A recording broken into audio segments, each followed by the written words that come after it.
চলো তোমাদের ঘুরিয়ে আনি পশু পাখির রাজ্যে, আমাদের আলিপুর জুতে।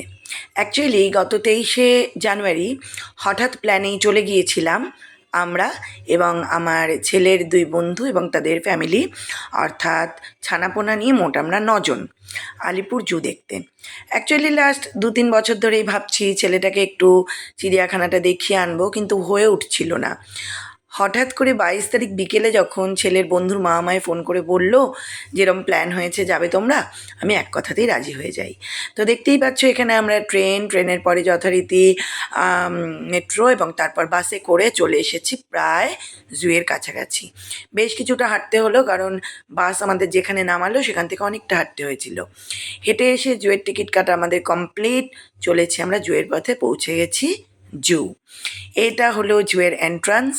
তো যেহেতু 23 তারিখ ছুটির দিন ছিল, যথেষ্টই ভিড় ছিল, আবার এতটাও ভিড় ছিল না যেখান থেকে আর কি দেখা পসিবল হবে না কিছু, বা খুব কষ্টকর হয়ে যাবে ব্যাপারটা, এমনটাও ছিল না।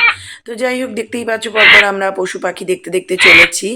ভ্যারাইটিস কাইন্ডস অফ পাখি ছিল। আর এই যে দেখো আমাদের বাঘমামা শুয়ে আছেন, আর এখানে আমরা কপতে একটু হালকা প্রেম করছিলাম। তো যাই হোক, চলো আবার চলে যাই পশু পাখিদের রাজ্যে। এটা একটা পাখি, অ্যাকচুয়ালি কোনো পাখির নামই আমার মনে নেই আজকে আর।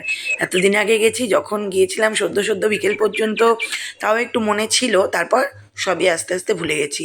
বয়স হচ্ছে তো, মেমোরিতে অত কিছু আর থাকে না। তো দেখো এখানে এই পাখিটার ঝুঁটিটা ভীষণ সুন্দর ছিল, আর এটা অনেকটা ময়ূরের মতো দেখতে এই পাখিটা। আর জালের ভেতর দিয়ে ছবি করাটা সবসময় না অতটা, মানে ভিডিও করাটা অতটা ভালো ওঠেনি আর কি। তো এখানে দেখো একটা ছোট্ট জলাশয় মতো ছিল, আর এই যে সিংহ মামা গার্ডসে বসে আছে, কি এবার দেখার মতো। বাঘ মামা শুয়েছিল।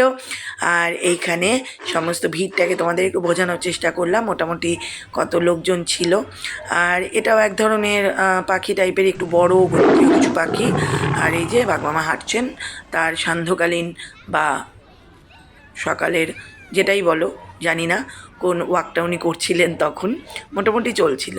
আর এই যে হাতি মহারাজ, হাতি দেখেছি বেশ কয়েকটা। আর এই যে জেব্রা, কি সুন্দর দেখতে জেব্রাগুলো, ওদের গায়ের এই যে মানে প্রাকৃতিকভাবে এই যে গায়ের যে মানে প্রিন্টটা কী যে সুন্দর, সে আর কি বলবো। এই পশুটার নামও যথারীতি ভুলে গেছি। তারপর ঘুরতে ঘুরতে ক্লান্ত হয়ে বসে পড়লাম এক জায়গায়, বসে দেখো ছড়িয়ে ছিটিয়ে সবাই বসে আছি। বসে একটু সঞ্চিতা রানা চিড়ে ভাজা খেয়ে নিয়েছিলাম, আর বেশি কিছু নিয়ে কিন্তু আমরা ঢুকিনি, ওইটুকুই ছিল সঙ্গে। আর এখানে এটা হচ্ছে হাঁসেদের রাজত্ব। এটা দেখে তো আমার বর ভীষণ খুশি, যেহেতু বাড়িতেও উনি হাঁস পুষে রেখেছেন। তারপর ছেলের আবদারে চলে এলাম জিরাফ দেখতে।